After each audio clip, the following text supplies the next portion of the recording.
أعوذ بالله من الشيطان الرجيم بسم الله الرحمن الرحيم الحمد لله الذي جعل الحمد مفتاحا لذكره وسببا للمزيد من فضله ودليلا على آلائه وعظمته والصلاة والسلام على عبده وأمين وحيه وخاتم رسله سيدنا ومولانا بالقاسم محمد اللهم صل على محمد وعلى أهل بيته الطيبين الطاهرين الذين أذهب الله عنهم الرجس وطهرهم تطهيرا اللهم صل على محمد وعلى محمد واللعن الدائم على أعدائهم أجمعين أما بعد فقد قال الله الحكيم في كتابه المجيد أعوذ بالله من الشيطان الرجيم يا أيها الذين آمنوا إذا قيل لكم تفسحوا في المجالس فافسحوا يفسح الله لكم وإذا قيل انشزوا فانشزوا يرفع الله الذين آمنوا منكم والذين أوتوا العلم درجات. سورہ مجادلہ کی آیت کے ذیل میں اور اس ضمن میں گفتگو چل رہی تھی ہماری علم اور رزق کے عنوان سے. کل تک کی جو گفتگو تھی اس میں یہ بات ہوئی کہ کس طرح سے پروردگار عالم صاحبان علم اور صاحبان ایمان کے درجوں کو بلند فرماتا ہے، اور پھر یہ بات ہوئی کہ پروردگار عالم نے جو قرآن میں اس بات کا اعلان کیا ہے وَلَنَجْزِيَنَّهُمْ أَجْرَهُمْ بِأَحْسَنِ مَا كَانُوا يَعْمَلُونَ کہ جو لوگ عمل صالح انجام دیتے ہیں ہم ان کو جزا ایسی دیں گے جو احسن ہوگی، یعنی بہترین جزا ہوگی. اور احسن صیغہ افعل و تفصیل ہے، کمپیریٹیو موازنے مقایسے کے لیے آتا ہے، یعنی وہ جو بھی عمل کریں گے اس سے کہیں بہتر ہوگا. ہمارا جو انعام ہے، جو ہماری جزا ہے، جو ہم ثواب ان کو دیں گے اس سے بہتر ہوگا. اب اگر سلسلہ یہ ہے کہ پروردگار عالم کسی مومن کو دے گا وہ جزا، کل تک کی گفتگو آپ کے سامنے پیش کر رہا ہوں، تو وہ شخص کہ جو کل ایمان ہے اس کی جزا کیا ہوگی، اور اگر کوئی شخص کل ایمان قرار پاتا ہے تو پھر ہماری اور آپ کی ذمہ داری کیا ہے اس شخص کے بارے میں، اس ہستی کے بارے میں، اس ذات کے بارے میں کہ جو کل ایمان قرار پایا. خوب توجہ کیجیے گا اس لفظ پر، کل ایمان. اور کل تک یہ گفتگو آپ کے سامنے پیش کی گئی کہ حقیقت جو جزا کی ہے، جو بات اور گفتگو جنگ خندق کے سلسلے میں جناب امیر المومنین پر ہو رہی تھی، جو حقیقی جزا ہے، احسن جزا ہے، بہترین جزا ہے کہ عمل کے مقابلے میں بہترین. یعنی خوب توجہ کیجیے اس جملے پر رسالت مآب کے کہ لَضَرْبَةُ عَلِيٍّ یوم خندق افضل یا لَمُبَارَزَةُ عَلِيٍّ علی کی جنگ یا علی کی ضربت، دونوں جملے نقل ہوئے. لہٰذا علی ابن ابی طالب نے، جناب امیر نے جو عمرو بن عبدود کے ساتھ جنگ کی، رسول خدا فرما رہے ہیں کہ عبادت تک جو میری امت قیامت تک کے لیے عبادت کرے گی اس سے افضل ہے. تو یہ کیا سلسلہ ہوا اس سے افضل ہے؟ یعنی پروردگار عالم رسول خدا کو بھیج رہا ہے. کل تک کی تقریر کا تھوڑا سا برداشت کیجئے آپ لوگ جو سن رہے ہیں گھروں میں بیٹھ کر، تو پھر اس کے بعد میں آج کی گفتگو شروع کروں کہ پروردگار عالم جو رسول خدا کو بھیجا اور امت رسول خدا نے عمل کو انجام دیا. امت رسول خدا میں صابرین بھی ہیں، امت رسول خدا میں نماز گزار بھی ہیں، امت رسول خدا میں روزے دار بھی ہیں، حج کرنے والے بھی ہیں. صرف ایک آیت پڑھوں، انما یوفی الصابرون اجرہم بغیر حساب، پروردگار صبر کرنے والوں کو بغیر حساب کے دے گا. تو یہاں سے ایک بات اور ایک سوال، ایک گفتگو کا نکتہ بھی ہے اور سوال بھی ہے، وہ یہ کہ پروردگار عالم امت محمد مصطفیٰ صلی اللہ علیہ وآلہ وسلم میں، رسالت مآب کی امت میں جو لوگ صبر کریں گے ان کے بارے میں کہہ رہا ہے.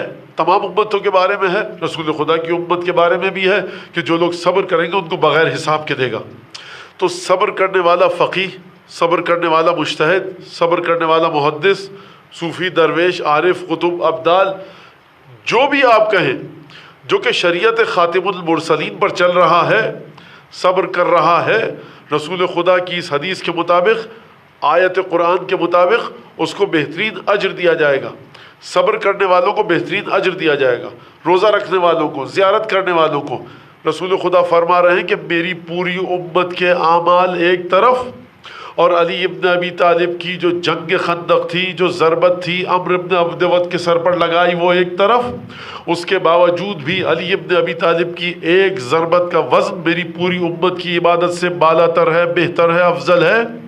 ان تمام اعمال کے باوجود جو میری امت کے تمام لوگ انجام دیں گے، میری امت میں صابرین بھی ہیں، میری امت میں شاکرین بھی ہیں، میری امت میں نمازی بھی ہیں، روزے دار بھی ہیں، حاجی بھی ہیں، معتمرین بھی ہیں، حجاج بھی ہیں، معتکفین بھی ہیں، ان سب کو خدا بغیر حساب کے دے گا۔ تو حضور امت مصطفیٰ کو جو اجر مل رہا ہے بغیر حساب کے، وہ جو بغیر حساب کے پروردگار ان کو دے گا، اس کے باوجود جو اجر علی ابن ابی طالب کو ملا وہ افضل ہوگا۔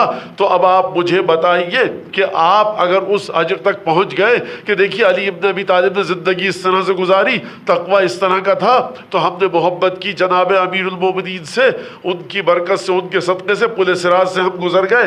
مولا کائنات نے جہنم سے کہیں گے قیامت کے دن کہ جہنم کی آگ اس کو دبوچ دے، یہ میرا دشمن ہے، اس کو چھوڑ دے، یہ میرا دوست ہے۔ روایت جناب امام سیوطی نے نقل کی در منصور میں۔ تو یہ تمام کی تمام چیزیں جو ہم بات کرتے ہیں، کیا یہ احسن ما کانوا یعملون ہے؟ کیا یہ وہ بہترین اجر ہے کہ جو پروردگار عالم دے گا؟ اگر ہم نے کہہ دیا کہ ہاں یہی وہ اجر تھا کہ جو دے گا، اس کا مطلب یہ ہے، اب یہاں سے سنیے، اس کا مطلب یہ ہے کہ پروردگار نے جو کہا، کل میں نے اشارہ کیا تھا، پروردگار نے جو کہا کہ ہم بہترین اجر دیں گے، یہ پروردگار عالم نیک عمل کرنے والوں کو جو بہترین اجر دے گا، اپنے تصور اور اپنے علم کے مطابق دے گا یا میرے اور آپ کے علم کے مطابق؟ اپنے تصور اور اپنے علم کے مطابق دے گا۔ ہر شخص کا جتنا عمل ہوگا پروردگار اس کے عمل کے مقابلے میں اتنا دے گا کہ وہ بغیر حساب کے قرار پائے گا۔ ابھی جو ہم مومنین ہیں، صاحبان ایمان ہیں، ہم کو ملے گا اس طرح سے۔ تو یہ بتائیے کہ جو خود ایمان ہے، کل ایمان ہے، اس کا اجر کتنا ہوگا؟ شاید رسول خدا نے دیکھا ہوگا کہ عربی زبان میں اتنی طاقت نہیں کہ میں علی بن ابی طالب کی فضیلت کو جس طرح کے ہے بتا سکوں، نہ کسی زبان میں اتنی گنجائش ہے، نہ کسی لغت میں، نہ کسی بولی میں، لہٰذا یہ فرما دیا کہ ایک ضربت کو تم نہیں سنبھال سکتے، پوری زندگی کو کیسے سنبھالو گے؟ تو یہ جناب امیر کی منزلت، یعنی یہ جناب امیر کی منزلت، یعنی یہ ہماری سمجھ میں آ رہی ہے۔ اب دیکھیے پروردگار عالم قرآن کریم میں ایک بڑی عجیب گفتگو ہے کہ حضرت ابراہیم نے دعا مانگی، کس کے لیے؟ اپنی نسل کے لیے۔ واقعہ آپ کو بتائیں، اذ ابتلی ابراہیم ربہ بکلمات فاتمہن، اور پروردگار نے کہا کہ ابراہیم جاعلک للناس اماما، میں نے تمہیں تمام لوگوں کے لیے امام بنایا۔ حضرت ابراہیم نے کہا ومن ذریتی، اور میری نسل میں سے بھی ہوگا۔ پروردگار نے فرمایا لا ینال عہد الظالمین، یہ امامت میرا عہدہ ہے، میرا ڈیزگنیشن ہے، منصب ہے، جس کو چاہوں دوں، لیکن ظالمین تک نہیں پہنچے گا۔ اب حضرت ابراہیم نے اپنی نسل کے لیے ایک دعا مانگی۔ پہلے سوال کیا کہ پروردگار کیا میری نسل میں سے کوئی بنے گا؟ اور جب پروردگار نے کہہ دیا تو اب حضرت ابراہیم کی دعا ہے سورہ بقرہ میں، ربنا وابعث فیہم رسولا منہم یتلو علیہم آیاتک ویعلمہم الکتاب والحکمہ ویزکیہم، پروردگار انہی میں سے ایک ایسے رسول کو بھیج کہ جو ان کو آیات کی تعلیم دے، حکمت سکھائے، وزڈم سکھائے، علم سکھائے، پاک کرے۔ خلاصہ یہ کہ ایک اچھا آدمی بنا دے، علم، حکمت، تقوی، پاکیزگی، طہارت، پاک بھی کرے، علم بھی دے، حکمت بھی دے۔ حضرت ابراہیم نے یہ دعا مانگی، پروردگار نے سورہ جمعہ میں اعلان کیا هو الذی بعث فی الامیین رسولا منہم یتلو علیہم آیاتہ ویزکیہم ویعلمہم الکتاب والحکمہ۔ ٹھیک ہے، الفاظ وہ نہیں ہیں کہ ہم نے ابراہیم کی دعا قبول کی، لیکن سورہ بقرہ کو جا کر دیکھیے اور سورہ جمعہ کو جا کر دیکھیے، وہاں پر حضرت ابراہیم نے دعا مانگی ربنا وابعث فیہم رسولا منہم، پروردگار ان میں سے ایک کو رسول قرار دے۔ پروردگار نے سورہ جمعہ میں اس بات کا جواب دیا کہ دیکھو هو الذی بعث فی الامیین رسولا منہم، کہ وہی خدا ہے کہ جس نے ایک رسول بھیجا انہی امیین میں سے کہ جو ان کے لیے آیات پڑھ کر سنائے گا، یتلو علیہم آیاتہ ویزکیہم، ان کو پاک کرے گا، ویعلمہم الکتاب والحکمہ، ان کو کتاب کی تعلیم دے گا اور ان کو حکمت کی تعلیم دے گا۔ اب سرکار رسول خدا کی زندگی کیا ہو گئی؟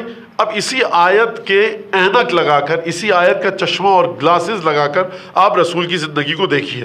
معمولی جملہ نہیں ہے، آیت کوئی بھی معمولی نہیں ہے.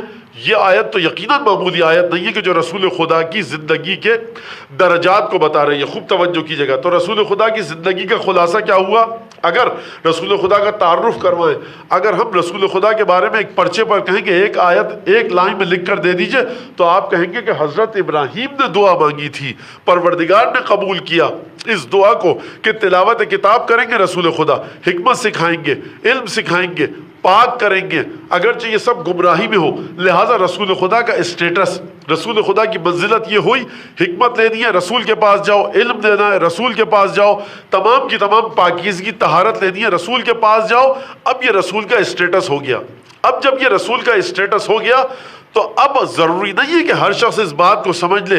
لہٰذا پروردگار عالم نے سورہ رعد میں اعلان فرمایا افمن یعلم انما انزل الیک من ربک الحق کمن هو اعمی انما یتذکر اولو الالباب. خوب توجہ کیجیے گا. یہ وہ رسول ہے جو حکمت سکھا رہا ہے، یہ وہ رسول ہے جو علم سکھا رہا ہے، یہ وہ رسول ہے جو اچھا اخلاق، اچھا کیریکٹر سکھا رہا ہے، یہ پاکیزگی کی طرف لے کر جا رہا ہے.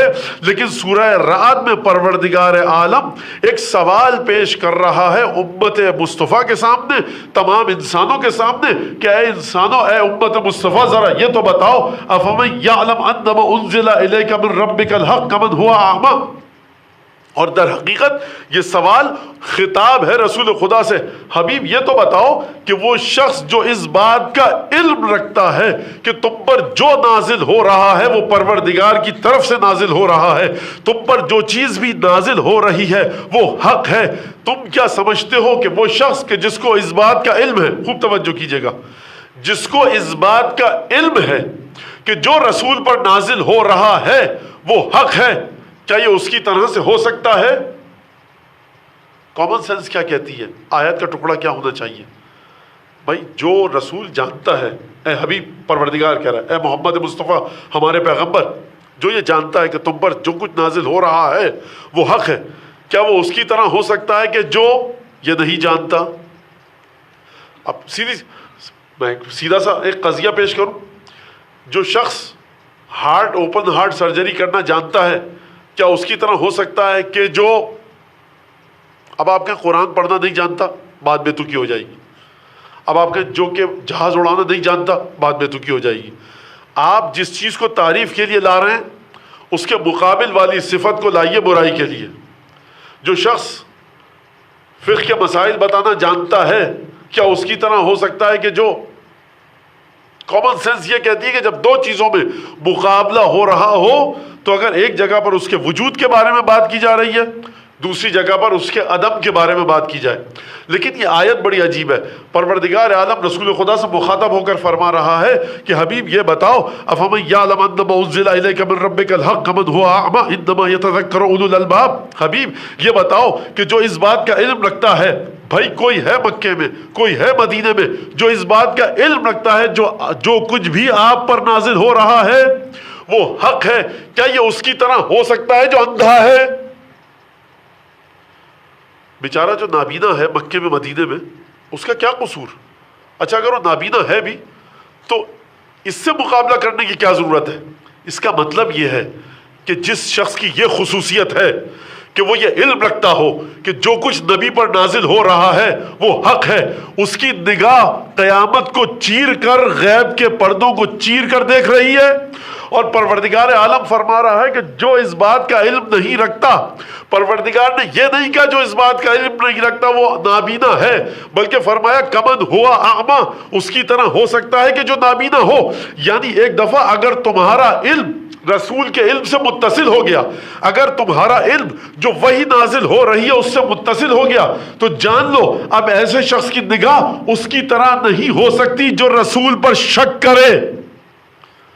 کسی بھی موقع پر، کسی بھی لحاظ سے، کسی بھی انداز سے وہ رسول کی گفتار پر شک کرے، وہ رسول کی نماز پر شک کرے، یا رسول اللہ بھول گئے تھے آج نماز، یا کوئی نئی نماز نازل ہوئی ہے. آپ کا یہ پوچھنا ہی غلط ہے کہ بھول گئے تھے. یہ تمام کی تمام حقیقتیں رسول خدا پر آسمان سے نازل ہوتی ہیں. کمن ہوا اعما، یعنی دیکھو ایک دفعہ اپنے رستے کو طے کر لو. اطراف میں دو طرح کے لوگ ہیں. ایک تو وہ لوگ کہ جو جانتے ہیں کہ جو کچھ نازل ہو رہا ہے وہ حق ہے، وہ اپنے ذہن کے ذریعے رسالت کے دماغ کو، سوچ کو، فکر کو، افکار کو نہیں پڑھتے، بلکہ جو کچھ بارگاہ رسالت سے کہہ دیا گیا اس کو بدعت مان لیتے ہیں. ایسے شخص کو ہم کیا کہیں گے؟ یہ نابینا نہیں ہے، اس کی آنکھیں ہیں. نابینا وہ ہے جو تمہارے بارے میں شک میں مبتلا ہو. اب اگر یہاں تک یہ بات آ گئی، اب دیکھیے رسول خدا پر کیا چیز نازل ہو رہی ہے؟ حکمت، کتاب، تلاوت کتاب، تزکیہ. یہ رسول خدا پاک کریں گے. حضرت ابراہیم کی دعا، اور پھر اس کے بعد کیا ہوا؟ حضرت ابراہیم کی دعا قبول ہوئی.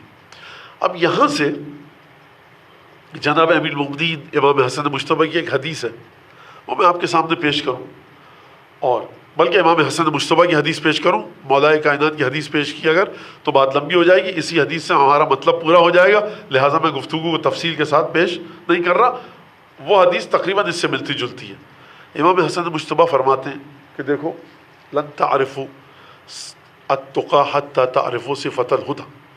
دیکھو تم اس وقت تک تقوی کا تعین نہیں کر سکتے، تم اس وقت تک تقوی کا تعین نہیں کر سکتے جب تک کہ تمہیں ہدایت کے تعین کرنے کا طریقہ نہ آتا ہو.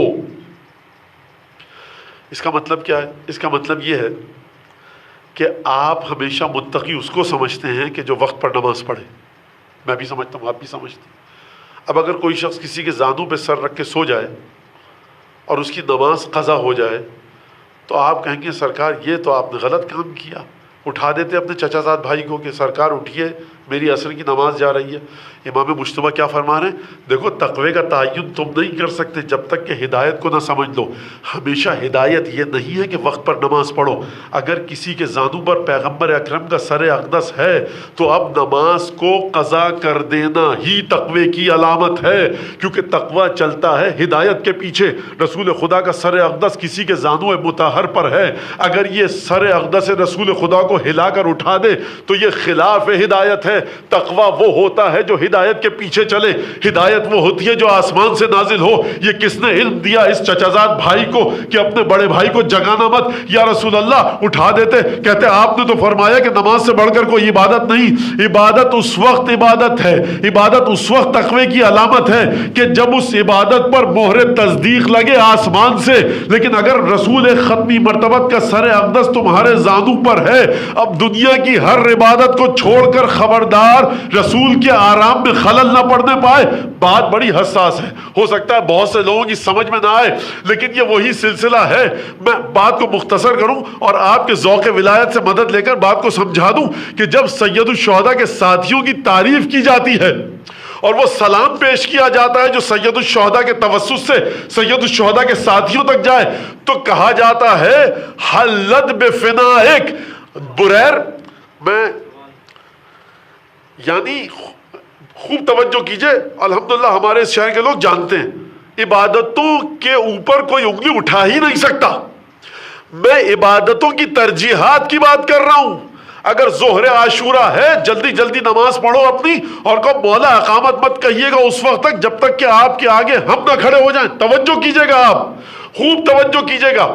اگر عام حالات میں امام معصوم کی طرف پیٹ کرو، ارے ہو کہ کوئی ہم معصوم نہیں مانتے، توہین ہے، گناہ ہے، ایمان گیا. لیکن اگر امام کی نماز بچانے کی خاطر اپنی نماز کو جلدی جلدی پڑھ کے امام سے آگے کھڑے ہو جاؤ، توجہ کیا آپ نے؟ اگر کوئی امام سے کہ آپ میرے پیچھے نماز پڑھیں گے، میں آپ کے آگے، نماز گئی، جہنم کے رستے کی طرف ہدایت کی جائے گی. لیکن نیت اگر یہ ہے، یعنی ہدایت کو سامنے رکھ کر تقوی کی بنیادوں کو سمجھو. کل تک تقوی یہ تھا کہ تم حسین کے پیچھے چلنا، خبردار ایک قدم آگے مت بڑھانا. لیکن میدان جنگ ہے، ظہر عاشورہ ہے، اب حسین سے آگے کھڑے ہو کیونکہ تمہیں اپنے چہروں اور سینوں پر تیر کو روکنا ہے جو حسین کی جان کو بچائے. تو اب آپ نے توجہ کی کہ امام حسن کیا فرما رہے ہیں؟ لن تعرفوا التقى حتى تعرفوا صفة الهدى. تم اس وقت تک تقوی کا تعین نہیں کر سکتے جب تک ہدایت کو نہ سمجھو. اب سیدھی سادی مثال بچوں کے لیے، ارے بھائی آپ نے کیا کر لیا؟ پٹی پر وضو کر لیا، گیلا ہاتھ پھیر لیا، وضو باطل ہے. یہ آپ تقوی کو سیکھیے، آپ کی نماز کی آپ کو فکر نہیں، کیسا وضو کیا؟ تو بچہ کیا جواب دے گا؟ ہم کو آتا ہے، ہم دینیات کلاس میں گئے، یہ جبیرہ کر رہے ہیں، آپ جبیرہ سیکھ کر آئیے۔ تو آپ کو جیسے ہی ہدایت ملی آپ نے کہا نہیں بچہ نماز صحیح پڑھ رہا ہے، غلطی پر میں تھا۔ تو اب آپ اگر کہیں گے جا کر بحث کرتے رہیں تمام کے تمام امت کے فقہا کہ سورج ڈوبا تھا نہیں ڈوبا تھا، نظر کا دھوکہ تھا، سورج کے خالق نے پلٹا دیا، جناب جلال الدین سیوطی نے کتاب لکھ دی، علماء تشیع اور تسنن نے اس پر رسالے لکھ دیے، بکلیٹس لکھ دیے، کتب لکھ دی، چھپوا دی، موجود ہے لائبریریوں میں کہ واحد جو سورج پلٹایا گیا ایک یوشع ابن نون کے لیے پلٹایا گیا اور ایک علی ابن ابی طالب کے لیے پلٹایا گیا، وہ جناب عیسیٰ کے وصی تھے، یہ محمد مصطفیٰ کے وصی تھے، اور علماء نے لکھا کہ ایک دفعہ علی کے لیے سورج پلٹایا گیا، ایک دفعہ خود علی نے سورج کو پلٹایا۔ اور خدا آپ کو نصیب کرے زیارت، ہلنے میں وہ مسجد موجود ہے الحمدللہ کہ جہاں پر رسول خدا جناب امیر کے صاحب، بہرحال بات کہیں سے کہیں نکل جائے گی، میں پہلے ہی تاخیر سے بیٹھا ہوں اور اس میں کچھ مسائل تھے یہاں پر، اب میں کیا کیا جائے، آپ حضرات کی دعا شامل حال رہے گی۔ تو بہت سے مسائل کا آپ کو اندازہ ہے کہ کیا ہو رہا ہے اور بہت سے مسائل کا اندازہ نہیں ہے، جو سن رہے ہیں گھروں میں بیٹھ کر، ظاہر سی بات ہے کہ اب یہ سب آن لائن سلسلہ چل رہا ہے اور یہاں پر ملائکہ الحمدللہ موجود ہیں، بقیہ میں کیمرے کی طرف دیکھ کر گفتگو کر رہا ہوں تو میرے لیے بھی مشکل ہے، آپ حضرات بھی انشاءاللہ دعاؤں میں یاد رکھیں گے جو گھر میں بیٹھے ہوئے۔ تو وَلَن تَعْرِفُوا التُّقَىٰ حَتَّىٰ تَعْرِفُوا صِفَةَ الْهُدَىٰ، تم تقوی کو سمجھ ہی نہیں سکتے جب تک کہ ہدایت کو نہ سمجھو۔ وَلَن تُمَسِّكُوا بِمِيثَاقِ الْكِتَابِ حَتَّىٰ تَعْرِفُوا الَّذِي نَبَذَهُ، اور دیکھو قرآن کا جو معاہدہ ہے اللہ کا اپنے بندوں کے ساتھ قرآن میں، تم اس کو پکڑ ہی نہیں سکتے، اس کو تھام نہیں سکتے، اس کے مطابق عمل ہی نہیں کر سکتے۔ بھائی خدا نے قرآن بھیجا، کیوں بھیجا؟ تاکہ آپ اس میں سے پڑھ کر اپنی ذمہ داریوں کو سمجھیں، اس سے برکت کو حاصل کریں، یہ عہد ہے خدا کا، اس کے علاوہ آپ کوئی دوسری کتاب نہیں آئے گی۔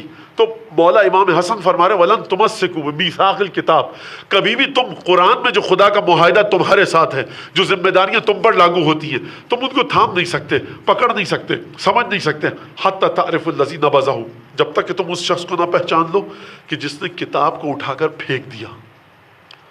کہا کہ ہمیں کتاب نہیں چاہیے۔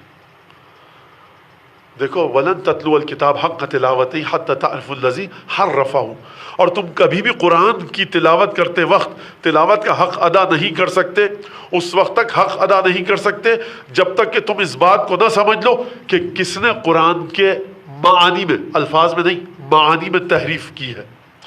جب تک تم تحریف کرنے والے کو نہ پہچان لو جو غلط معنی توڑ مروڑ کر پیش کر رہا ہے، جب تک تم اس کو نہ پہچان لو کہ جس نے قرآن کو بے حرمتی کے ساتھ اٹھا کر پیچھے پھینک دیا، جب تک تم اس کو نہ سمجھ لو کہ جس نے یہ کام کیے ہیں، جب تک تم ہدایت کو نہ سمجھ لو تقویٰ نہیں سمجھ سکتے۔ کتاب کا جو ایگریمنٹ ہے خدا کا تمہارے ساتھ، تم اس وقت تک اس پر عمل نہیں کر سکتے جب تک کہ تم اس کو نہ پہچان لو کہ کس نے کتاب کو اٹھا کر پھینک دیا، اور تم اس وقت تک کتاب کا تلاوت حق ادا نہیں کر سکتے جب تک کہ تم اس کو نہ پہچان لو کہ کس نے کتاب کے معانی میں رد و بدل کیا۔ توجہ فرما رہے ہیں آپ کہ جب تک منفی چیز کو نہیں پہچانیں گے مثبت چیز پتہ نہیں لگے گی۔ لہٰذا یہیں سے سمجھیے اپنے فروع دین کو کہ جہاں جہاں جس نے دین میں جس طرح سے تحریف کی، پہلے اس کو سمجھیے، رکھیے، پرکھیے، تاکہ آپ کو سمجھ میں آ سکے کہ دین آپ کو لینا کہاں سے ہے۔ اور پھر اس کے بعد امام مجتبیٰ نے فرمایا فَإِذَا عَرَفْتُمْ ذَلِكَ، جب تم نے یہ سمجھ لیا تو دیکھو تم سمجھ جاؤ گے، عرفتم البدع والرأی والتکلف والفریہ، تو تم سمجھ جاؤ گے کہ کس نے خدا پر بہتان باندھا، کون زحمت میں ڈال کر تم کو دین دے رہا ہے، اور تم سمجھ جاؤ گے کہ کس نے جھوٹ بولا ہے۔ تو عزیزان گرامی خوب توجہ کیجئے گا، پروردگار عالم نے رسول خدا کو کتاب کا علم دے کر بھیجا، حکمت دے کر بھیجی، علم سکھانے کی طاقت دے کر بھیجی، تزکیے کی طاقت بھیجی دے کر بھیجا کہ تزکیہ کرو، پاک کرو، علم سکھاؤ، تمام چیزیں بتاؤ۔ اب آپ نے یہ آیت پڑھی، آپ نے کہا سرکار رسول خدا، بس ختم ہو گئی بات، هو الذی بعث فی الامیین رسولا منہم، ہم نے یہ آیت پڑھی، اب رسول خدا جو کہہ رہے ہیں وہ ہم لے لیں گے۔ امام حسن مجتبیٰ آئیں گے، ایک دفعہ آپ کا ہاتھ پکڑیں گے، کہیں گے کہاں جا رہے ہو آگے؟ پہلے ہماری حدیث کو پڑھو، پھر اس آیت کو سمجھنا کہ اس وقت تک تم تقوی کو سمجھ ہی نہیں سکتے کہ جب تک کہ ہدایت کو نہ سمجھو۔ آپ کھڑے ہو کر 50-100 رکعت نماز پڑھتے رہیں، ایک دفعہ کوئی آ کر کہے گا یہ نماز تو رسول خدا پڑھتے ہی نہیں تھے رات کو، اب آپ کی وہ نماز اٹھک بیٹھک رہ گئی۔ ہدایت کو سمجھیے، 11 رکعت نماز پڑھتے تھے رسول خدا نماز شب کے عنوان سے، آپ 110 رکعت زیادہ ہو جائے تو کیا ہے، پروردگار وہی نماز پڑھ رہا ہوں جو تیرے رسول پڑھتا تھا 110 رکعت رات کو، زیادہ تو کر رہا ہوں، کم تھوڑی کر رہا ہوں۔ جواب آئے گا تقویٰ یہ نہیں ہے کہ زیادہ یا کثرت، کم یا قلیل، تقویٰ یہ ہے لن تعرف التقى حتى تعرف صفت الہدی، ہدایت تو سمجھو کہ وہاں سے کیا آ رہا ہے۔ اب آپ نے غور کیا کہ اس حدیث کے ذریعے آپ کو اس آیت کو سمجھنا پڑے گا، اور اس حدیث کے ذریعے آپ کو دیکھنا پڑے گا، اور یہاں سے ایک اور بات سمجھ میں آئی کہ رسول خدا کی سیرت کو لے لینا اتنا آسان نہیں ہے۔ آپ کو دیکھنا پڑے گا کہ آپ کس پرنالے کے نیچے بیٹھے ہیں۔ صاحب مکے گئے، مثال دے دوں اور بات کو ختم کر کے آگے بڑھاؤں، مکے گئے آپ نے سنا تھا کہ میزاب رحمت کے نیچے جائیے گا، جب بارش برسے پانی گرا تو آپ کے گناہ معاف ہو جائیں گے اور آپ کی دعائیں قبول ہوں گی اور فضیلت ہے۔ آپ کسی ہوٹل کے پرنالے کے نیچے کھڑے ہو گئے تو آپ نے کہا کہ سب پرنالا تو پرنالا ہے، آواز آئے گی دیکھو پرنالا خانہ کعبہ کا پرنالا الگ ہے اور تمہارے ہوٹل سے جو پرنالا بہ رہا تھا پانی کا الگ ہے۔ پروردگار بارش تو مکے کی ہے، بھائی مکے کی بارش جو خانہ کعبہ کی چھت سے بہ کر اور وہ بھی میزاب رحمت سے بہ کر آئے، پانی خانہ کعبہ کی چھت پر گرا ہے، وہ پانی کسی اور پرنالے سے بہے اس کی وہ فضیلت نہیں ہے، جو پانی میزاب رحمت سے بہے اور اس کے نیچے آپ آئیں اس کی فضیلت ہے۔ تو سرکار جب پانی جو بے جان ہے، جو برس رہا ہے، جس سے کافر بھی سیراب ہو رہا ہے، حیوانات بھی سیراب ہو رہے ہیں، وہ بارش اگر خانہ کعبہ کی چھت پر برسے فائدہ نہیں ہے، کافی نہیں ہے، جب تک کہ وہ میزاب رحمت سے نکل کر نہ آئے۔ تو طے کیجئے نا کہ حکمت رسول خدا کہاں سے نکل کر آئے تو مفید ہوگی، علم رسول خدا کہاں سے نکل کر آئے تو مفید ہوگا۔ پروردگار تو بتا، یا رسول اللہ آپ بتائیے۔ آواز آئے گی سورہ رعد کی آیت کو پڑھو، انما، عجیب جملہ ہے، آواز آئے گی سورہ رعد کی آیت کو پڑھو، افمن یعلم انما انزل الیک من ربک الحق کمن هو اعمی، کہ جو جانتا ہے کہ تم پر جو نازل ہو رہا ہے وہ حق ہے پروردگار کی طرف سے، اس کے ذریعے علم وحی کو لے کر آؤ اور دیکھو وہ کون ہے جو جانتا ہے کہ روح رسول خدا میں کیا ہو رہا ہے، جو تمام کی تمام وحی رسول خدا کی روح پر نازل ہو رہی ہے، یہ شخص جانتا ہے کہ جس کا قرآن میں ذکر کیا جا رہا ہے، افمن یعلم انما انزل الیک من ربک الحق کمن هو اعمی، یہ جانتا ہے کہ تم پر جو نازل ہو رہا ہے وہ حق ہے، یہ تمہارے وجود کو جانتا ہے، یہ تمہاری روح کو جانتا ہے۔ یہ روح رسول خدا کیا ہے، یہ وجود رسول خدا کیا ہے، یہ ہے شہر علم، یہ ہے مدینہ علم۔ دروازہ اس کا کہاں پر ہے؟ اس آیت کی تفسیر وہ حدیث کرتی ہے کہ جہاں فرمایا انا مدینۃ العلم، سر سے لے کر پیر تک رسول خدا ہیں، علم کا شہر۔ دروازہ کون ہے؟ وہی جو جانتا تھا کہ کیا نازل ہو رہا ہے۔ اس دروازے کے ذریعے جب مجھ تک آؤ گے تب رسول اللہ کا علم ملے گا، ہر مفسر محدث کے پاس نہیں ملے گا۔ جب تک میزاب رحمت کے نیچے نہیں آؤ گے بارش اس وقت تک تمہیں فائدہ نہیں پہنچائے گی، بخشش نہیں ہوگی، رحمت نہیں ملے گی، ہر پرنالے کے پاس چلے جانے کا فائدہ نہیں ہوگا۔ اللہم صلی علی محمد وآل محمد وعجل فرجہم۔ تو یہ کیا مطلب ہے؟ علم اور رزق، یعنی آپ نے توجہ کی کل تک کی بات پر، رسول خدا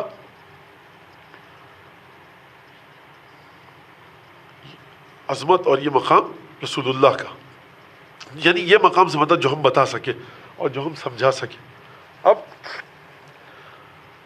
یہ بات ایک جگہ تک میں لے آیا آپ کے ذہنوں کو۔ اب یہاں پر ایک بڑا عجیب مسئلہ ہے، وہ یہ کہ پروردگار نے بڑی عجیب آیت بھیجی سورہ آل عمران میں۔ اب کل کی گفتگو آپ کے ذہن میں ہے، کل کی گفتگو کیا، یہ تو آپ بچپنے سے سنتے آئے ہیں اپنے، جو لوگ موجود ہیں یعنی جو گھر میں بیٹھے ہیں اپنے، سب تمام کے تمام لوگ، اور سنتے آئے ہیں سمجھتے آئے ہیں۔ وہ یہ کہ جنگ خندق کا واقعہ، کل ایمان لبرز الایمان کل الی الشرک کل، آپ سب کے ذہن میں کل ایمان جناب امیر ہو گئے۔ کل کی گفتگو نتیجہ یہ نکلا، اور نتیجہ کیا، یہ میں نے حدیث آپ کے سامنے پیش کی۔ اچھا، کل ایمان، بار بار میں توجہ کیجیے گا، اس کو دہراؤں گا، اس جملے کو، اس لفظ کو، کل ایمان ہو گئے جناب امیر۔ اب اس کا نتیجہ کیا ہے اور نتیجہ کہاں سے نکال کر لایا جائے؟ حدیث سے، قرآن سے۔ بھائی اگر قرآن کی آیت سمجھ میں نہ آئے تو حدیث پڑھیے، حدیث سمجھ میں نہ آئے تو اس سے ملتی جلتی کوئی دوسری حدیث پڑھیے جو کہ معصومین نے تفسیر کی ہو، تشریح کی ہو اس حدیث کی۔ اگر حدیث سمجھ میں نہ آئے تو پھر قرآن کے پاس جائیے، قرآن سے پھر حدیث کے پاس آئیے، یعنی یا قرآن یا حدیث، یا قرآن یا حدیث، یا اس کے علاوہ ڈکشنری، لغت، فرہنگ، جو ورڈز اور میننگ کی کتاب یعنی ڈکشنری جس کو ہم کہتے ہیں وہ ہے، اس سے مدد لیجئے، اور یہی سب چیزیں ہیں، تاریخی شواہد، یہ تمام کی تمام۔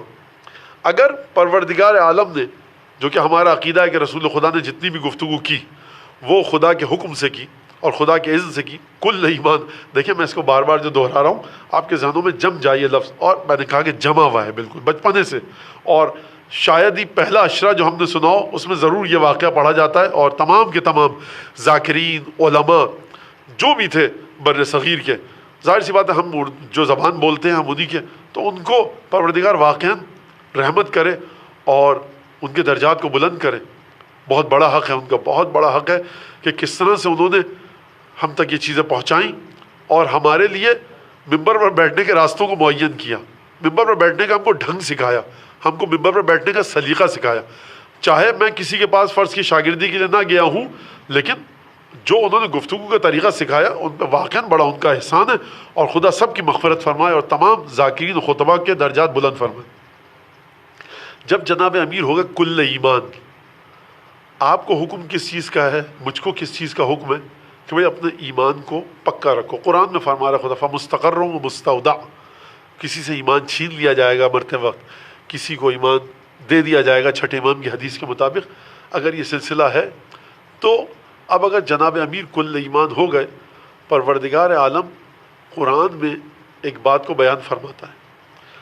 تھوڑا سا میں پھر پیچھے جاؤں، رسول خدا کے پاس علم ہے، تزکیہ کتاب کی تعلیم، تزکیہ، حکمت، تمام چیزیں جو میں نے سورہ بقرہ کی آیت پڑھی اور دوسری سورہ جمعہ کی آیت پڑھی، آپ سب کو یہ پتہ ہے۔ تو اس میں یہ جو سلسلہ ہے، اب جناب امیر کو کہہ دیا انا مدینۃ العلم والیون بابوہا، تو جناب امیر کے پاس کیا چیز ہے؟ قرآن کا بھی علم ہے، تزکیے کا بھی علم ہے، حکمت رسول خدا بھی ہے، تمام کی تمام چیزیں رسول خدا کے پاس جو ہیں وہ جناب امیر کے پاس ہیں۔ اور پھر ہجرت کے خندق کے وقت کیا کہا کہ برز الایمان کلہ الی الشرک کلہ، کل ایمان بن گئے۔ یعنی اب جو تعلق ہے جناب امیر کا رسول خدا کے ساتھ وہ کیا ہے؟ جو کچھ رسول خدا کے پاس علم آیا وہ جناب امیر کو عطا کر دیا گیا، کل ایمان ہے۔ اگر کل ایمان ہے اور آپ کو ایمان کے درجات کو بڑھانا ہے، میں دوبارہ یہ جملہ کہوں گا، جناب امیر ہیں کل ایمان، اور آپ کو ایمان کے درجات بڑھانے ہیں۔ کیا مطلب بڑھانے ہیں؟ بھائی آپ مکے کیوں جاتے ہیں؟ ایمان کا درجہ بڑھ جائے۔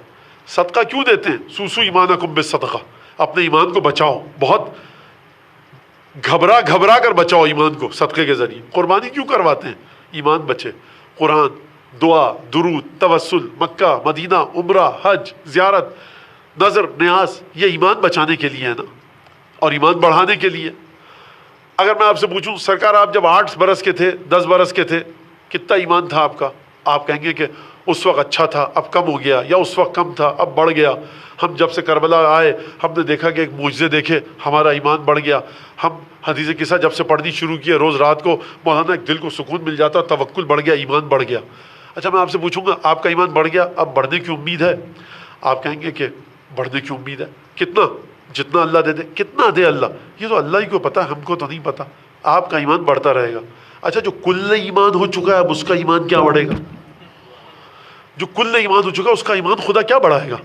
کل ایمان ہو گیا، ختم بات ہو گئی۔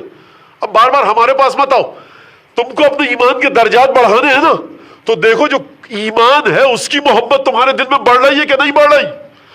اگر عبادتوں کے بعد ایمان کی محبت بڑھ رہی ہے تو آپ کا ایمان بڑھ رہا ہے۔ بہت سیدھی سی ایکویشن ہے، ایک میتھمیٹکس پڑھنے والا، فزکس کیمسٹری پڑھنے والا بچہ سمجھ جائے گا۔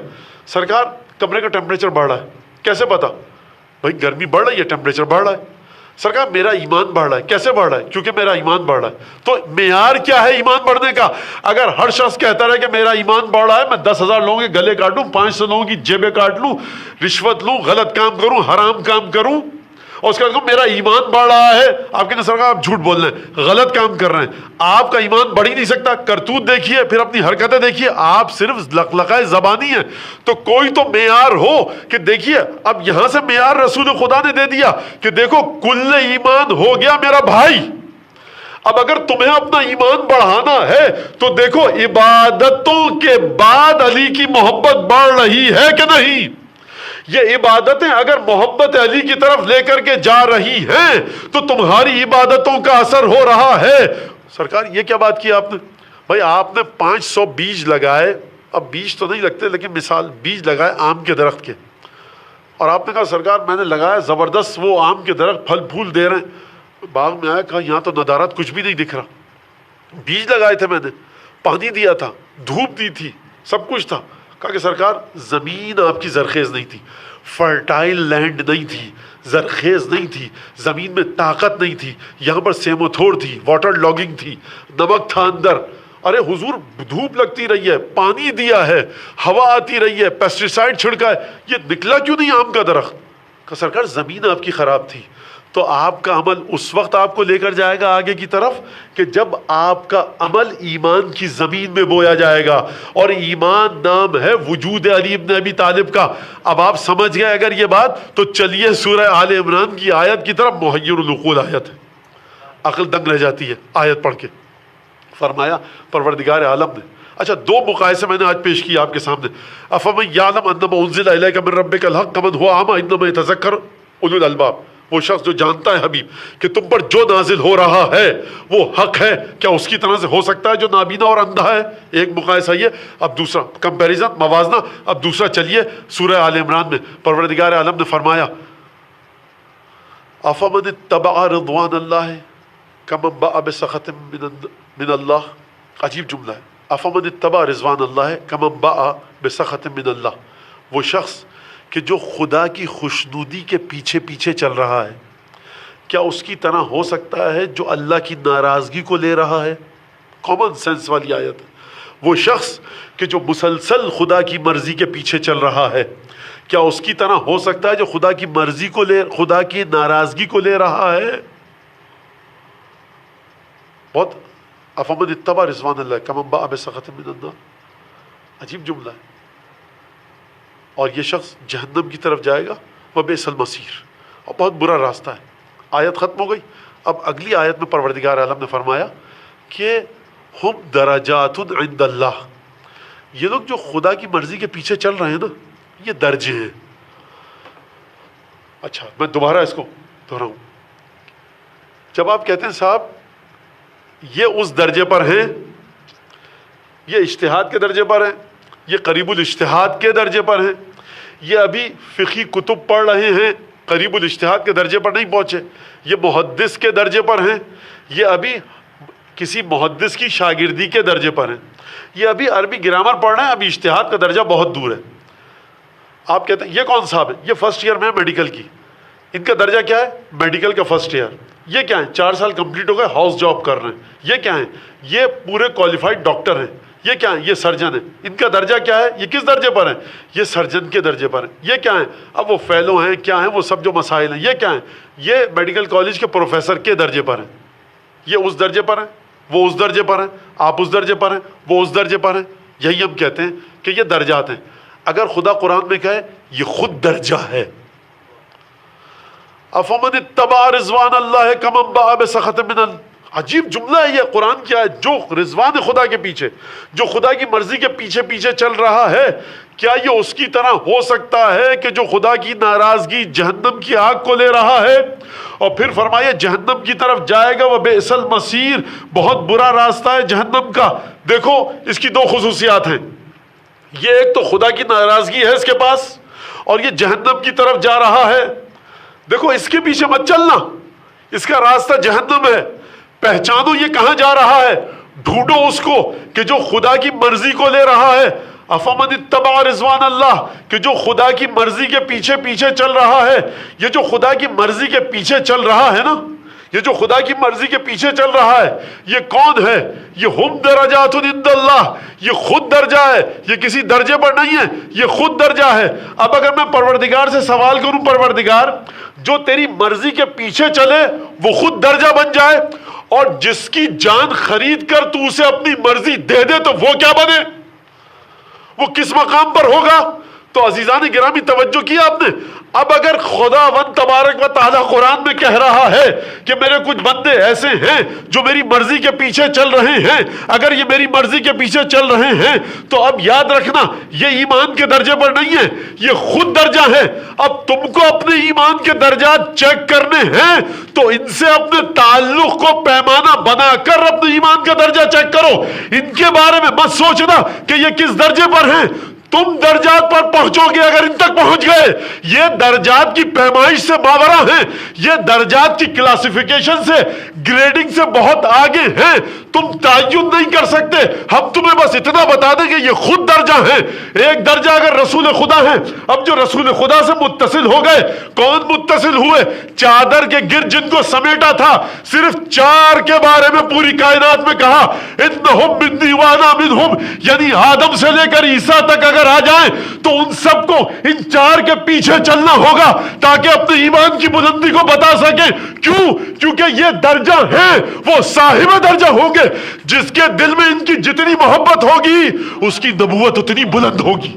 اسی لیے رضا ہندی کا شعر مجھے ابھی یاد آیا، اور شاید غلط یاد آیا صحیح یاد آیا یہ بھی اللہ جانتا ہے، ریکارڈ ہو رہا ہے، بعد میں چیک کر کے کہہ دوں گا۔ رضا ہندی لکھنؤ سے گئے، میں نے بتایا 150-200 سال پہلے، اور یہ پوری ایک پی ایچ ڈی کا موضوع ہے کہ جو برٹش انڈیا سے گئے تھے نجف پڑھنے کے لیے، اور پھر ان کے خانوادے کیا ہوئے، کوئی شاعر، ادیب، فقیہ، فلسفی، عارف، پتہ نہیں کیا کیا کتابیں لکھی، اور لکھنؤ کے اندر جو صاحب ابقات کا جو کتاب خانہ ہے اس وقت وہ ہمارے مفاخر میں سے، اور خود خاندان صاحب ابقات ہمارے لیے باعث فخر ہیں کہ خدا صاحب ابقات کے خاندان کو انشاءاللہ اسی طرح سے ترقی عطا فرمائے، نورانیت عطا فرمائے، اور ان کی نسل کے اندر علم و فضل کا سلسلہ انشاءاللہ سے جاری رہے۔ یہ معمولی خاندان نہیں ہے صاحب ابقات کا۔ اور تو گئے، اور میں نے کہا کہ پی ایچ ڈی کا موضوع ہے یہ، کہ اس کو اس طرح سے میں سمیٹ نہیں سکتا یہاں پر، اور ظاہر سی بات ہے میری معلومات بڑی سلسلے میں قلیل ہے۔ تو یہ رضا ہندی، اب وہ ہندی تو کہاں رہے تھے، عربی بولنے لگے تھے اور وہ رج بس گئے تھے، لیکن بہرحال کیونکہ ان کے والد اور دادا ان کے ہندوستانی تھے، لکھنؤ سے گئے تھے، اس لیے رضا ہندی کہا جانے لگا۔ کہنے لگے رضا ہندی، ان کا قصیدہ غدیریہ جو غدیر کے موقع پر کہا گیا تھا، اور علماء نجف میں مقابلہ ہوا تھا جو سب سے اچھا قصیدہ کہے گا غدیر کے موقع پر اس کو انعام دیا جائے گا۔ تو جناب رضا ہندی کا قصیدہ معروف ہوا تھا، سب سے پہلے درجے پر آیا تھا اور بڑا معروف ہوا تھا۔ اس کا ایک شعر میں آپ کے سامنے پیش کرتا ہوں، اب یہ شعر آپ کو سمجھ میں آئے گا۔ انا ساوک بمن نحوک، جو لوگ اے علی تجھے ان کے برابر رکھے جو تیرے دشمن ہیں، تجھے کب اس شخص نے تیرا حق ادا کیا؟ توجہ سنیے گا اس ترجمے کو۔ کب اس شخص نے تیرا حق ادا کیا یا علی جس نے تجھے تیرے دشمنوں کے برابر رکھا؟ کب اس نے حق ادا کیا؟ حل ساوون علیہ قمبر، یہ لوگوں نے جو تجھے جن کے برابر رکھا وہ لوگ قمبر کی نالین کے برابر بھی تھے۔ تو آپ توجہ کیجئے کہ کیا مطلب ہے، ہم درجاتن، یعنی یہ درجے ہیں۔ اب اگر تمہیں سفر کرنا ہے توحید کا تو تم خدا کو نظر میں رکھ کر توحید کا سفر مت کرو۔ قیامت آ جائے، ہم فیہا خالدون کی منزل سے گزر جاؤ اور نہ گزرو، پھنسے رہو، اٹکے رہو، تمہیں روح علی ابن ابی طالب میں توحید کا سفر طے کرنا ہے۔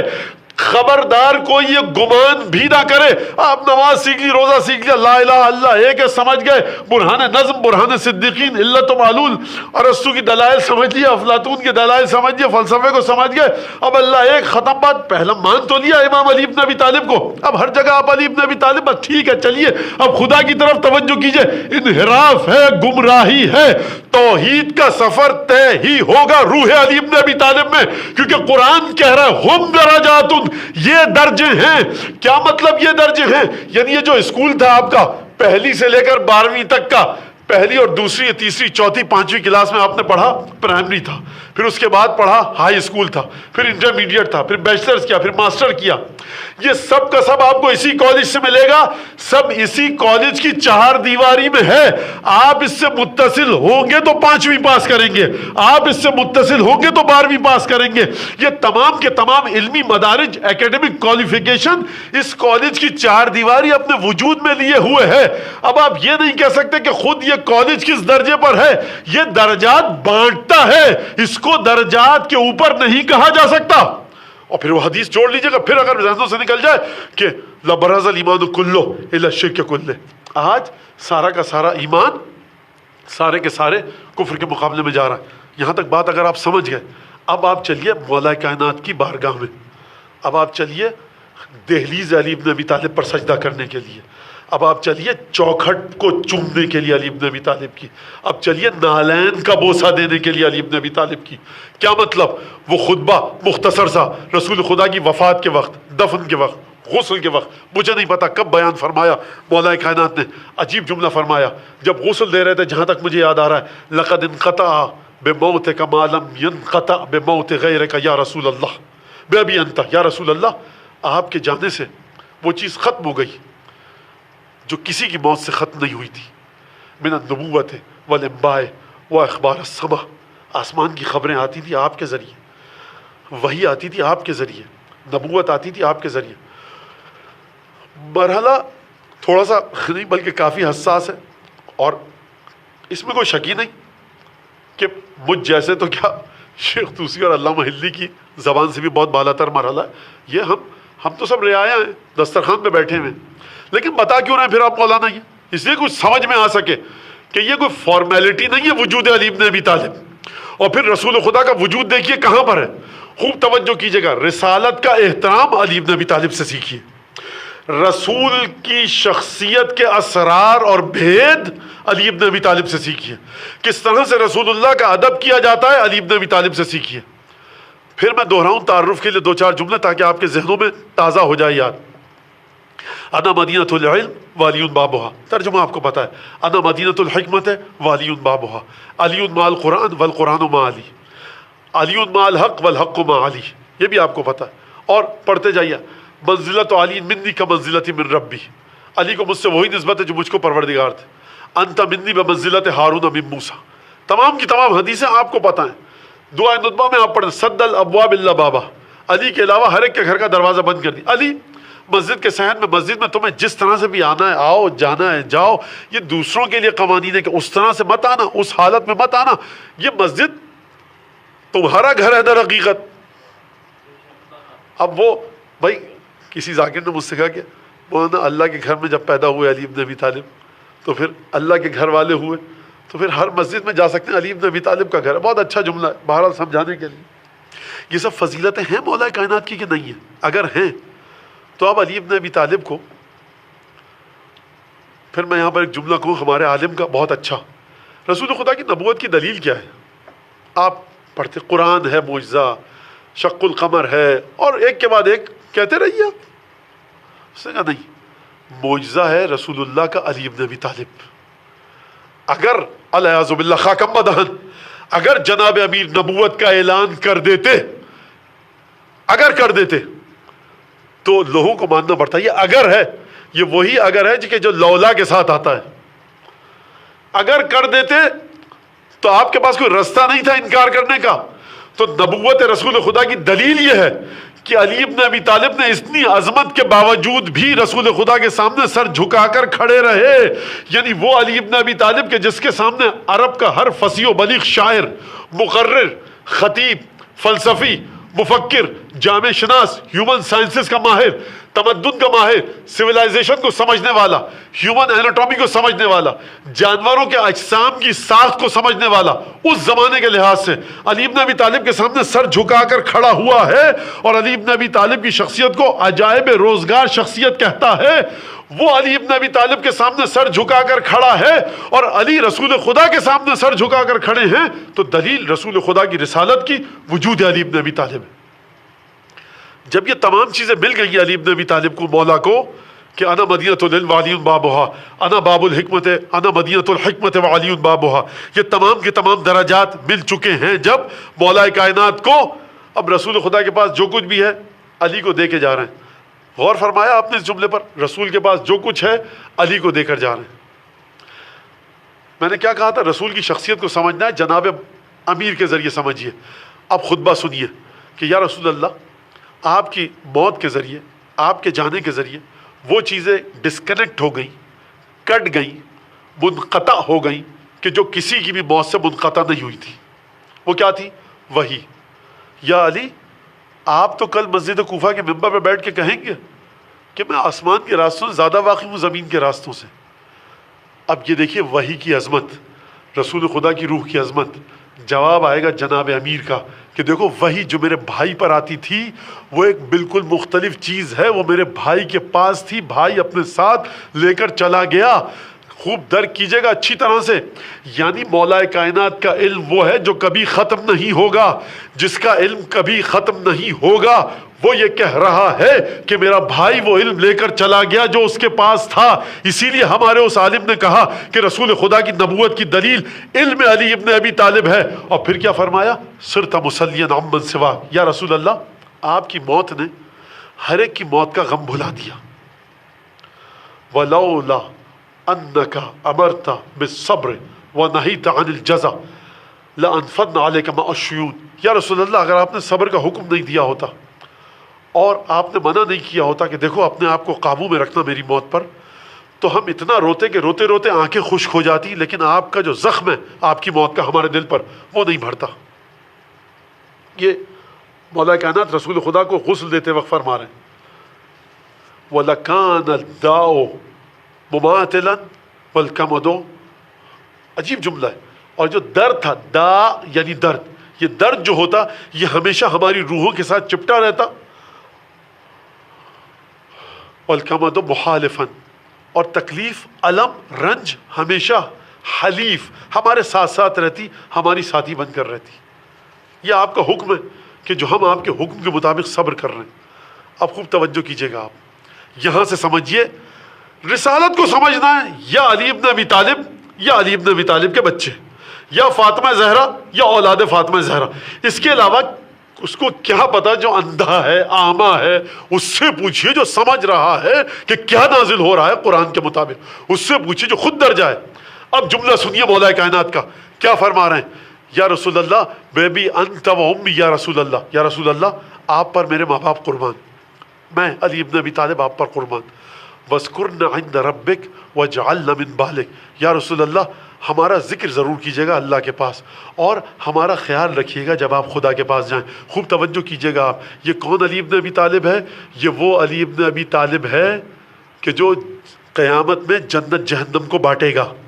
یہ کون علی ابن ابی طالب ہے کہ جس کی روح سے قیامت نکل کر آئے گی۔ یہ کون علی ابن ابی طالب ہے جو جبریل کو درس دے، یہ وہ علی ابن ابی طالب ہے۔ یہ کون علی ابن ابی طالب ہے کہ جناب خضر ایک شاگرد ہیں علی ابن ابی طالب کے، لیکن یہ کون علی ابن ابی طالب ہے اتنے بلندی کے باوجود بھی جناب امیر رسول خدا سے التجا کر رہے ہیں کہ یا رسول اللہ، اب یہ میرے جملے، یا رسول اللہ یہ آپ کی احسان فراموش امت کیا جانے کہ آپ کیا تھے، آپ کی احسان فراموش امت کو کیا پتا کہ آپ کیا تھے۔ یہ ہم جانتے ہیں کہ اتنے درجات کے باوجود بھی آپ کی بارگاہ میں محتاج ہیں، یعنی علم وہ کہ جو رسول اللہ کا علم، حق وہ علی ہے کہ جس کے پیچھے حق چلے۔ علی ابن ابی طالب خود درجہ ہے، علی ابن ابی طالب کل ایمان ہے، علی ابن ابی طالب قاسم جنت و دوزخ ہیں، لیکن اس کے باوجود بھی رسول خدا سے التجا کر رہے ہیں کہ یا رسول اللہ ہمارا خیال رکھیے گا، وَاذْكُرْنَ عِنْدَ رَبِّكَ، اپنے پروردگار کے پاس جب جائیے گا تو ہمارا ذکر کیجیے گا، اور یا رسول اللہ وَاجْعَلْنَا مِنْ بَعْلِكَ، ہمارا خیال رکھیے گا۔ توجہ مجھے لگتا ہے کہ ہے تو انشاءاللہ کہ ہوگی۔ میں ایک اور جملہ کہہ دوں ورنہ میں آگے بڑھنے والا تھا۔ مولا کائنات نے یہ نہیں کہا یا رسول اللہ وَاذْكُرْنَا عِنْدَ اللَّهِ، اللہ کے پاس ہمارا ذکر کیجیے گا، فرمایا وَاذْكُرْنَا عِنْدَ رَبِّكَ، آپ اپنے رب کے پاس جب جائیے گا ہمارا ذکر کیجیے گا۔ خوب توجہ کیجیے گا، وہ کہہ سکتے تھے وَاذْكُرْنَا عِنْدَ اللَّهِ، اللہ کے پاس جائیے گا ہمارا ذکر کیجیے گا، فرمایا وَاذْكُرْنَا عِنْدَ رَبِّكَ، یا رسول اللہ خدا کی معرفت جو آپ کو ہے نا، اور جو خدا آپ کو پال پوس رہا ہے، وہ خدا جو آپ کو نعمتیں دے رہا ہے، اسی رب کے پاس جا کر ہمارا ذکر کیجیے گا۔ توجہ کیجیے گا، رب دو نہیں ہے، رب ایک ہی ہے۔ اب میں قرآن کی آیت پڑھ دوں کیونکہ جب تک قرآن کی آیت نہ پڑھی جائے بات وہ واضح نہیں ہوتی۔ پروردگار سورہ نساء میں کیا فرما رہا ہے؟ فلا وَرَبِّكَ، اے حبیب تیرے رب کی قسم۔ پروردگار تو قسم کھا رہا ہے تو کہہ دے کہ حبیب میری قسم، میں خود اللہ ہوں، ہم اللہ میاں یہاں بیٹھے ہیں، ہماری قسم۔ پروردگار کہہ رہا ہے حبیب تیرے رب کی قسم، یعنی رب کا اضافہ جب سرکار ختمی مرتبت کے ساتھ ہو صلی اللہ علیہ کہ یا امیر المومنین، یعنی علی ابن ابی طالب کا احسان اتنا عظیم ہے کہ کیا کوئی کہے عجیب مسائل بڑے، یعنی واقعاً گمبھیر مسائل ہیں، اور مولا کائنات کے وجود کو کوئی کیا سمجھ پایا کہ اگر نہیں ہوتی ذات علی ابن ابی طالب لولا انت یا علی لم یعرف المؤمنون بعدی، اگر تو نہیں ہوتا تو مومنین نہیں پہچانے جاتے، یہ وجود علی ابن ابی طالب ہے۔ مظلومیت کا عالم دیکھیے، علم کا مقام دیکھیے، صبر کا مقام دیکھیے، بخدا انسانوں کی بات ہٹائیے، آدم سے لے کر عیسیٰ تک اپنی پوری عبادتوں کے ساتھ آ جائیں، رسول خدا کے اس مظلوم بھائی کا حق ادا نہیں ہو سکتا۔ رسول خدا نے فرما دیا، یہ اس علی کے آج 2 نواسوں کا ذکر ہے، 2 کمسن شہزادوں کا ذکر ہے۔ میں کہوں گا بی بی زینب آپ کے بیٹوں کی مصائب پڑھوں یا آپ کے مصائب پڑھوں؟ میں کہوں گا بی بی آپ کے مصائب کم نہیں ہیں۔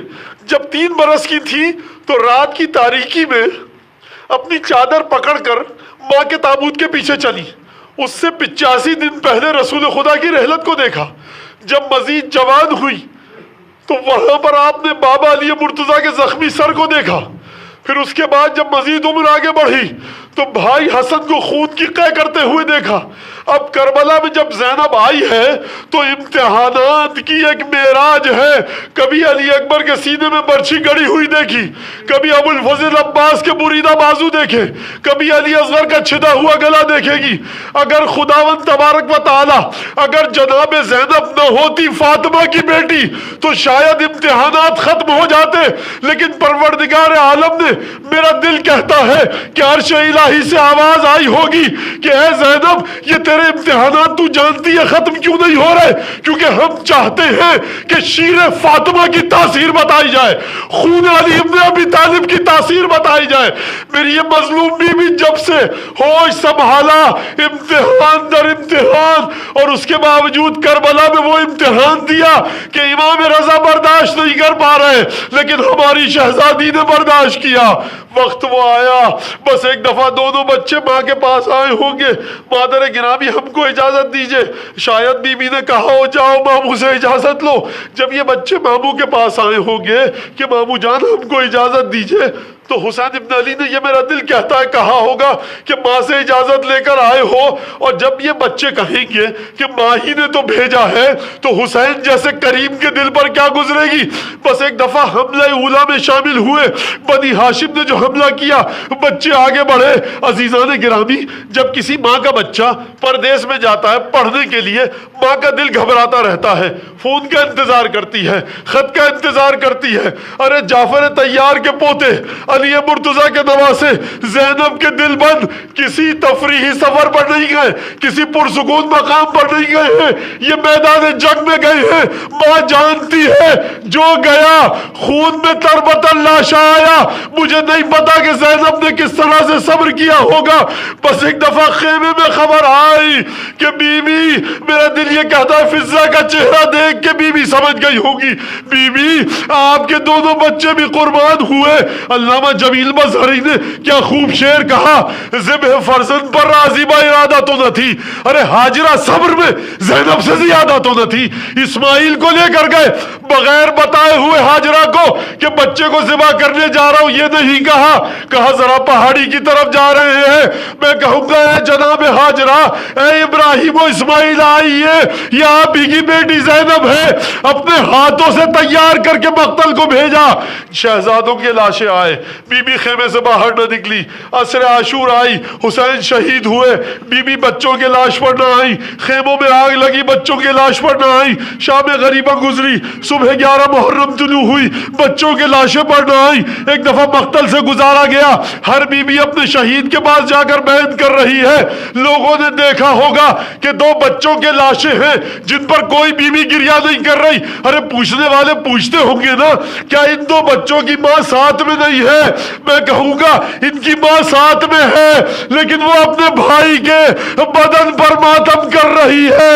ایک دفعہ زینب کبریٰ خم ہوئی، دونوں ہاتھوں پر حسین کے بدن کو اٹھایا، اللہم تقبل منا ھذا القربان۔ میں کہوں گا بی بی ذرا 1 قدم 2 قدم اب چل کر بچوں کی لاش پر آ جائیے. جواب دے گی بیوی ارے بچے میرے تھے, بھائی پر سے صدقہ کر دیے, یہ علی ابن ابی طالب کی اولاد تھی, یہ جعفر طیار کا صدقہ تھا, امامت پر واری کر دیے. اب پلٹ کر بچوں کا ماتم نہ کیا, جب بھی ماتم کیا حسین کا ماتم کیا. الا لعنت اللہ علی القوم الظالمین.